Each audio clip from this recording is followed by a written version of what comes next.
নমস্কার এভরিওয়ান, সবাই ওয়েলকাম করছি নতুন একটি রেসিপি দেখার জন্য। আশা করি আপনারা সবাই ভালো আছেন এবং সুস্থ আছেন। আজকে শুকনো চালের গুঁড়ো দিয়ে একটা পিঠা রেসিপি নিয়ে আসলাম। এই পিঠাটা তৈরি করতে গেলে কোনো রকম ঝামেলা করতে হবে না, মাত্র একটি উপকরণে পিঠাটা তৈরি করা যাবে। খেতে ভীষণ সুস্বাদু, আপনাদের পছন্দ হলে ট্রাই করতে পারেন। তাছাড়া এই পিঠাটা একবার তৈরি করে রেখে পুরো বছর সংরক্ষণ করেও খাওয়া যাবে। এবার আসি মূল রেসিপিতে, আশা করি আপনাদের ভালো লাগবে। প্রথমে চালের গুঁড়ো নিলাম প্রায় 150 গ্রাম, স্বাদ মতো লবণ দিয়ে দিলাম। আর এটা শুকনো চালের গুঁড়ো, আতপ চালের গুঁড়ো, আপনারা যে কোনো চালের গুঁড়ো ব্যবহার করতে পারেন। কিংবা চালটা ভিজিয়ে রেখে ভালোভাবে পেস্ট তৈরি করার পরে পিঠাগুলো তৈরি করে নিতে পারেন। আর এখন আমি জল দিয়ে দিলাম। এখানে কিন্তু নর্মাল জল ব্যবহার করা যাবে না, ফুটন্ত গরম জল ব্যবহার করতে হবে। আর যেহেতু শুকনো চালের গুঁড়ো, জলের পরিমাণটা কিন্তু একটু বেশিই লাগবে। ডোটা যেন শক্ত হয়ে না যায় সেদিকেও লক্ষ্য রাখতে হবে। আর ডোটা নরম করে তৈরি করে নিতে হবে। আর জলটা একবারে না দিয়ে অল্প অল্প করে জলটা দিলে ডোটা তৈরি করতে সুবিধা হবে। ডোটা আমি খুব ভালোভাবে মথে নিচ্ছি, দেখতেই পারছেন। তবে চামচের সাহায্যে ভালোভাবে মথে নিলে হবে না, হাতের সাহায্যে খুব ভালোভাবে মথে নিতে হবে। আর ডোটা যেন আঠালো হয় এবং ফোমের মতো যেন তৈরি হয় সেদিকেও লক্ষ্য রাখতে হবে। তাহলে এই ডোটা দিয়ে আপনারা যে কেউ খুব সহজে পিঠাগুলো তৈরি করে নিতে পারেন, কোনো রকম ঝামেলা ছাড়া। আর মূলত এই পিঠাগুলো কিন্তু সিরিঞ্জ দিয়ে তৈরি করা হয়। তবে সিরিঞ্জ ছাড়াও যে কোনো নর্মাল প্লাস্টিকের ব্যাগ দিয়ে আপনারা খুব সহজেই পিঠাগুলো বানিয়ে নিতে পারেন। দেখতেই পাচ্ছেন কতটা সুন্দরভাবে তৈরি করে নিলাম। তবে আমার মনে হয় ভিতরে একটু দানা রয়ে গেছে, আর দানাটা থাকলে ডিজাইনটা তৈরি করতে সমস্যা হয়ে যাবে। তার জন্য যেটা করতে হবে, অবশ্যই এই ডোটা চেলে নিতে হবে। আর চেলে নিলে খুব ইজিভাবে ডিজাইনটা তৈরি করা যাবে, কোনো রকম সমস্যা হবে না।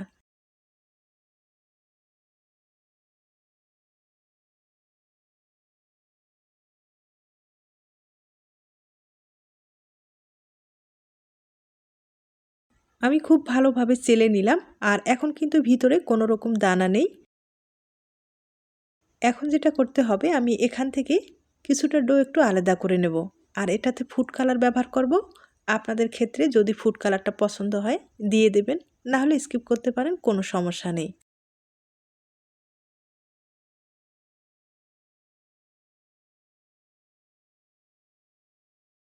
ফুড কালারটা আমি ভালোভাবে মিশিয়ে নিলাম। আর এখন এই ডোগুলো প্লাস্টিকের ব্যাগে ঢুকিয়ে নেব। আমি কিন্তু একবারে নর্মাল প্লাস্টিকের ব্যাগে ঢুকিয়ে নেব। আপনারা যে কোনো প্লাস্টিকের ব্যাগ কিন্তু ব্যবহার করতে পারেন, অথবা সিরিঞ্জ যদি থাকে সিরিঞ্জের সাহায্যে খুব সহজেই পিঠাগুলো বানিয়ে নিতে পারেন। আর যাদের সিরিঞ্জ নেই তারা কিন্তু এরকম প্লাস্টিকের ব্যাগ ব্যবহার করে পিঠা বানিয়ে নিতে পারেন। আর এখন আমি পিঠাগুলো তৈরি করে দেখিয়ে দিচ্ছি। তার জন্য প্লাস্টিক ব্যবহার করব। সামান্য পরিমাণে একটু তেল লাগিয়ে নিলাম। আর আপনারা চাইলে যে কোনো পাতায় এই ডিজাইনটা তৈরি করে পিঠা বানিয়ে নিতে পারেন। আর এই পিঠাগুলো একবার একটু বেশি করে তৈরি করলে পুরো বছর কিন্তু সংরক্ষণ করে খাওয়া যায়। তাছাড়া হঠাৎ কোনো অতিথি আপ্যায়নে ঝটপট কিন্তু এই পিঠাটা আপনারা ভেজে দিতে পারেন। একবারে সহজ একটা পিঠার ডিজাইন। আর এই ডিজাইনটা কিন্তু দেখতে ভালোই লাগে, আপনাদের পছন্দ হলে ট্রাই করতে পারেন। তাছাড়া আপনাদের নিজস্ব কোনো ডিজাইন থাকলে খুব সহজেই বানিয়ে নিতে পারেন।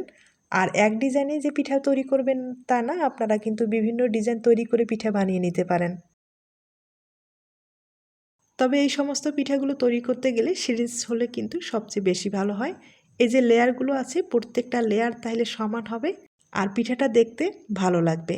তবে আবারও বলবো, সিরিজ না থাকলে প্লাস্টিকের ব্যাগ দিয়ে এভাবে কিন্তু তৈরি করে নিতে পারেন। আর ডোটা একটু পাতলা করে তৈরি করে নিতে হবে। ডোটা তৈরি করার পরে অবশ্যই কিন্তু চেলে নেবেন। চেলে নিলে কোনো রকম সমস্যা হবে না, খুব সহজেই পিঠাগুলো তৈরি করে নিতে পারেন। আর দেখতে পাচ্ছেন কত সহজভাবে ডিজাইনটা আমি তৈরি করে নিলাম। এখন আমি মাঝখানে একটু ফুড কালার ব্যবহার করব, তাহলে পিঠাটা দেখতে ভালো লাগবে। আর কিছুটা পিঠা কিন্তু আমি সাদাও রেখে দিব। মানে আপনাদের যেভাবে খুশি সেভাবে ডিজাইনটা কিন্তু তৈরি করে নিতে পারেন। এখন পিঠার সাইডের ডিজাইনটা আমি তৈরি করে দেখিয়ে দিচ্ছি।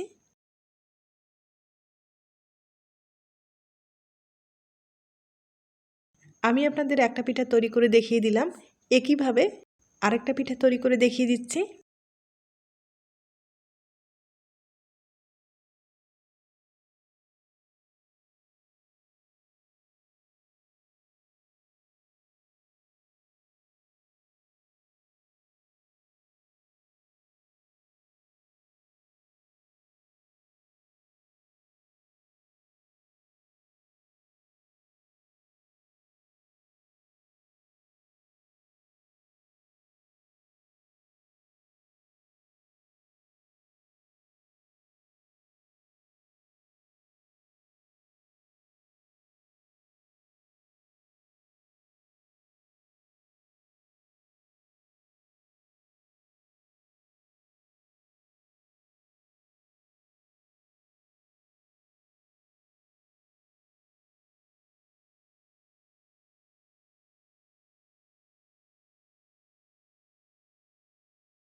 পিঠাটা আমি তৈরি করে নিলাম। এবার সাইডের ডিজাইনটা ভালোভাবে তৈরি করে দেখিয়ে দিচ্ছি।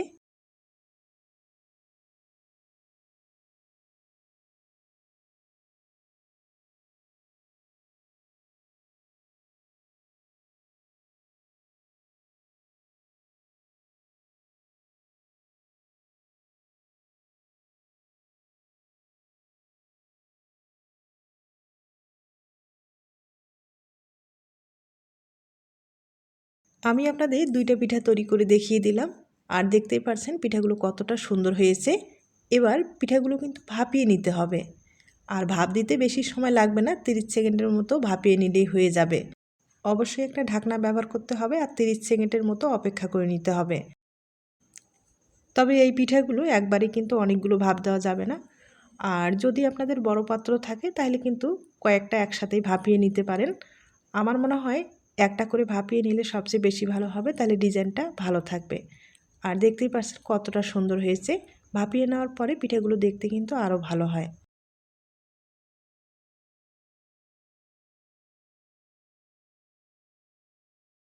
একইভাবে আমি আরও দুইটা পিঠা ভাপিয়ে দেখিয়ে দিচ্ছি।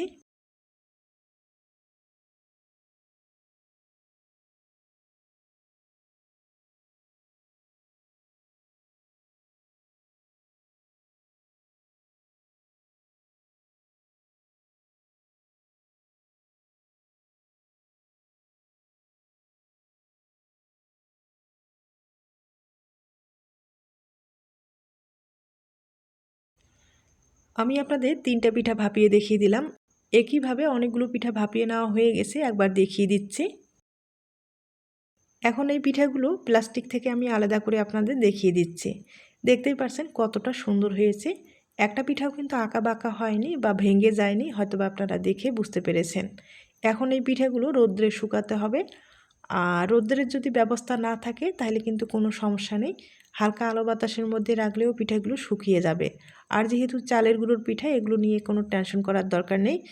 এগুলো আপনারা চাইলে ফ্যানের নিচে রেখেও শুকাতে পারেন। তবে হ্যাঁ, দীর্ঘদিন পর্যন্ত সংরক্ষণ করতে চাইলে সেক্ষেত্রে কিন্তু একটু রৌদ্রে দিতে হবে, আর রৌদ্রে দিলে পুরো বছর ভালো থাকবে।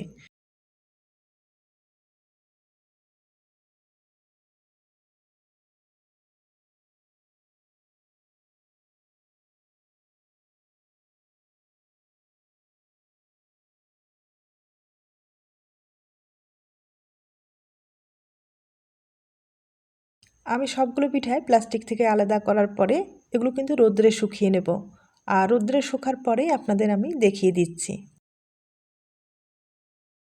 পিঠাগুলো আমি রৌদ্রে শুকিয়ে নিলাম। শুকানোর পরে দেখতেই পারছেন কতটা সুন্দর হয়েছে। এভাবে পিঠাগুলো আপনারা দীর্ঘদিন পর্যন্ত সংরক্ষণ করতে পারবেন, কোনো রকম সমস্যা হবে না। আর যখন খেতে ইচ্ছে করবে তখন শুধু তেলে ভেজে খেলেই হয়ে যাবে।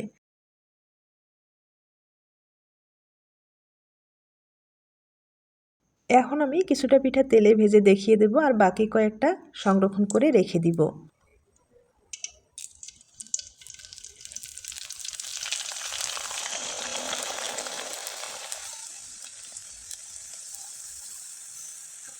এই পিঠাগুলো যখন ভেজে নেবেন, চুলার আঁচটা একবারে কম করে নিয়ে ভেজে নিতে হবে, তাইলে লালচে হবে না, পিঠাটা দেখতেও যেমন ভালো লাগবে খেতেও ভালো লাগবে। আমি আপনাদের কয়েকটা পিঠা ভেজে দেখিয়ে দিচ্ছি।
আমি আপনাদের কয়েকটা পিঠা ভেজে দেখিয়ে দিলাম, আর এখন আপনাদের পরিবেশন করে দেখিয়ে দিচ্ছি। দেখতেই পাচ্ছেন পিঠাগুলো ভেজে নেওয়ার পরে কতটা সুন্দর হয়েছে। আমি সামান্য পরিমাণে একটু গুড়ের শিরা তৈরি করে রেখেছি, সেটা কিন্তু উপর দিয়ে এবার ছড়িয়ে দেব, তাহলে পিঠাটা খেতে আরও ভালো লাগবে। তাছাড়া শুধু যদি আপনারা খান না, শুধু খেতে যে এতটা ভালো হয়, যারা এখনও খাননি বা তৈরি করেননি অবশ্যই বাড়িতে ট্রাই করে দেখুন, খেতে খুব ভালো লাগবে। আর দেখতেই পারলেন কোনো রকম ঝামেলা ছাড়া এই পিঠাটা কিন্তু তৈরি করা যায়। এখন আপনাদের একটা পিঠা আমি ভেঙে দেখিয়ে দিচ্ছি, তবে হ্যাঁ, ছোট্ট একটা রিকোয়েস্ট থাকবে। পিঠার এই রেসিপিটি ভালো লাগলে অবশ্যই একটা লাইক দিতে ভুলবেন না। আর দেখতেই পাচ্ছেন কতটা মুসমুসে হয়েছে এই পিঠাগুলো, মুখে দিলেই কিন্তু মিলিয়ে যাবে, এতটাই নরম হয়েছে পিঠাগুলো। তাইলে আজ এই পর্যন্ত, নতুন কোনো রেসিপির সাথে আবার দেখা হবে। সবাই ভালো থাকবেন এবং সুস্থ থাকবেন।